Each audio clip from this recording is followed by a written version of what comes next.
आदरणीय विकास आदरणीय शशिकांत रोहिदास सातवटी, आदरणीय संतोष निरामल सातवटी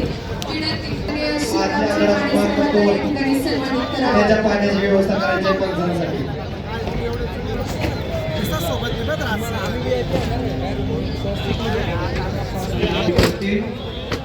महाराष्ट्र केसरी कुस्ती लाल पट्टी रामचंद्र कांबळे भंडारा निळ्या पट्टीवर तयार आहे सर.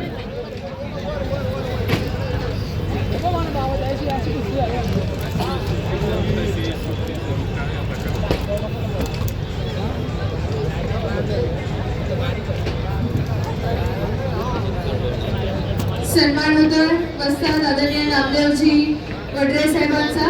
सन्मान करण्यासाठी आदरणीय सतीशजी बोहले, अमितजी पिंगळे, गणेशजी मारणे, वस्ताद संदीप दादा शिंदे, कुशाल नाना सातवटी मान्यवरांना विनंती असेल आपण आदरणीय नामदेवजी वडरे साहेबांना सन्मानित करावं. मयूर फुलवाडी अहिल्यानगर लाल पट्टी आणि गोरेकर सातारा निळी पट्टी माती आखाडा क्रमांक 2 वरती हजर राहायचं. महाराष्ट्र कुस्ती स्पर्धा लावण्यासाठी नावाची उद्घोषणा केली. यशराज आंबराळे पिंपरी चिंचवड निळा पाचशे.